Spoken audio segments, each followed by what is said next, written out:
حماد بن زید نے بیان کیا، ان سے ثابت نے اور ان سے حضرت انس بن مالک رضی اللہ عنہ نے کہ ایک صاحب ذوالخویسرہ یا ابو موسیٰ نے رسول اللہ صلی اللہ علیہ وسلم سے قیامت کے بارے میں پوچھا کہ قیامت کب قائم ہوگی۔ اس پر آپ صلی اللہ علیہ وسلم نے فرمایا، تم نے قیامت کے لیے تیاری کیا کی ہے؟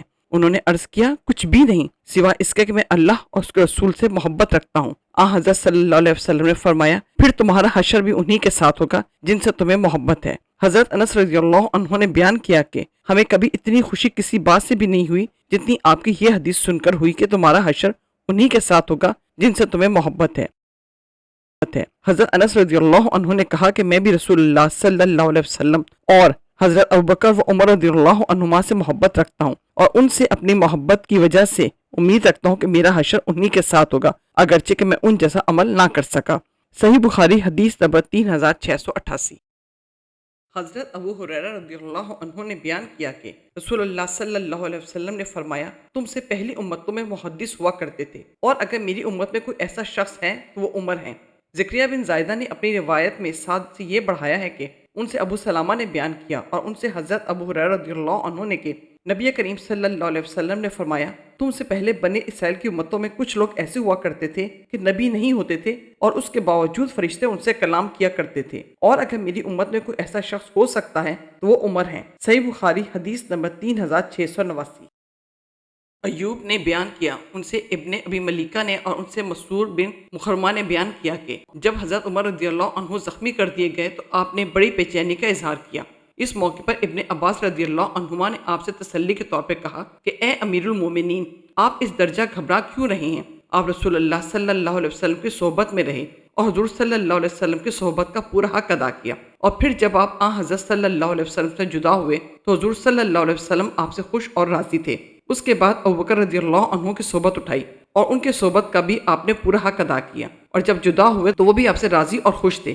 آخر میں مسلمانوں کی صحبت آپ کو حاصل رہی، ان کی صحبت کا بھی آپ نے پورا حق ادا کیا، اور اگر آپ ان سے جدا ہوئے تو اس میں کوئی شبہ نہیں کہ انہیں بھی آپ اپنے سے خوش اور راضی ہی چھوڑیں گے۔ اس پر عمر رضی اللہ عنہ نے فرمایا، ابن عباس، تم نے جو رسول اللہ صلی اللہ علیہ وسلم کی صحبت اور حضرت صلی اللہ علیہ وسلم کی رضا و خوشی کا ذکر کیا ہے تو یقیناً یہ صرف اللہ تعالیٰ کے فضل اور احسان ہے جو اس نے مجھ پر کیا ہے۔ اس طرح جو تم نے ابوبکر رضی اللہ عنہ کی صحبت اور ان کی خوشی کا ذکر کیا ہے تو یہ بھی اللہ تعالیٰ کا مجھ پر فضل و احسان ہے، لیکن جو گھبراہٹ اور پریشانی مجھ پر تم طاری دیکھ رہے ہو وہ تمہاری وجہ سے اور تمہارے ساتھیوں کی فکر کی وجہ سے ہے، اور خدا کی قسم اگر میرے پاس زمین بھر سونا ہوتا تو اللہ تعالیٰ کے عذاب کا سامنا کرنے سے پہلے اس کا فدیہ دے کر اس سے نجات کی کوشش کرتا۔ حماد بن زید نے بیان کیا، ان سے ایوب نے بیان کیا، ان سے ابن ملیکہ نے اور ان سے ابن عباس رضی اللہ عنہما نے کہ میں عمر رضی اللہ عنہ کی خدمت میں حاضر ہوا، پھر آخر تک یہی حدیث بیان کی۔ صحیح بخاری حدیث نمبر 3692۔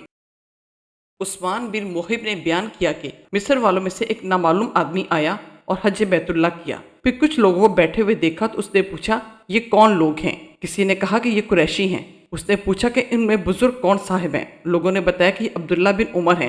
اس نے پوچھا، اے ابن عمر، میں آپ سے ایک بات پوچھنا چاہتا ہوں، امید ہے کہ آپ مجھے بتائیں گے۔ کیا آپ کو معلوم ہے کہ عثمان رضی اللہ عنہ نے احد کی لڑائی سے راہ فرار اختیار کی تھی؟ ابن عمر رضی اللہ عنہ نے فرمایا کہ ہاں ایسا ہوا تھا۔ پھر انہوں نے پوچھا، کیا آپ کو معلوم ہے کہ وہ بدر کی لڑائی میں شریک نہیں ہوئے تھے؟ جواب دیا کہ ہاں ایسا ہوا تھا۔ اس نے پوچھا، کیا آپ کو معلوم ہے کہ وہ بیت رضوان میں بھی شریک نہیں تھے؟ جواب دیا کہ ہاں یہ بھی صحیح ہے۔ یہ سن کر اس کی زبان سے نکلا اللہ اکبر، تو ابن عمر رضی اللہ عنہما نے کہا کہ قریب آ جاؤ، اب میں تمہیں ان واقعات کی تفصیل سمجھاؤں گا۔ احد کی لڑائی سے فرار کے متعلق میں گواہی دیتا ہوں کہ اللہ تعالیٰ نے انہیں معاف کر دیا ہے۔ بدر کی لڑائی میں شریک نہ ہونے کی وجہ یہ ہے کہ ان کے نکاح میں رسول اللہ صلی اللہ علیہ وسلم کی صاحبزادی تھی اور وہ اس وقت بیمار تھی، اور حضور اکرم صلی اللہ علیہ وسلم نے فرمایا تھا کہ تمہیں مریضہ کے پاس ٹھہرنے کا اتنا ہی اجر و ثواب ملے گا جتنا اس شخص کو جو بدر کی لڑائی میں شریک ہوگا، اور اسی کے مطابق مال غنیمت میں سے حصہ بھی ملے گا۔ اور بیت رضوان میں شریک نہ ہونے کی وجہ یہ ہے کہ اس موقع پہ وادی مکہ میں کوئی بھی شخص مسلمانوں میں سے عثمان رضی اللہ عنہ سے زیادہ عزت والا اور با اثر ہوتا تو حضور اکرم صلی اللہ علیہ وسلم اسی کو ان کی جگہ وہاں بھیجتے۔ یہی وجہ ہوئی تھی کہ حضرت صلی اللہ علیہ وسلم نے انہیں قریش سے باتیں کرنے کے لیے مکہ بھیج دیا تھا، اور جب بیت الرضوان ہو رہی تھی تو حضرت عثمان رضی اللہ عنہ مکہ جا چکے تھے۔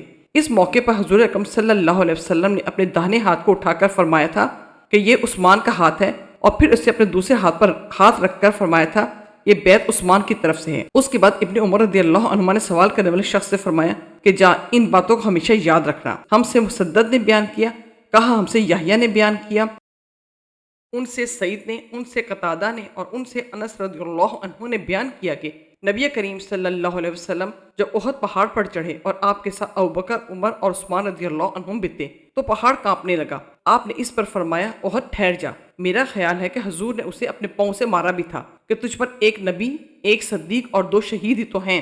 صحیح بخاری حدیث نمبر 3699۔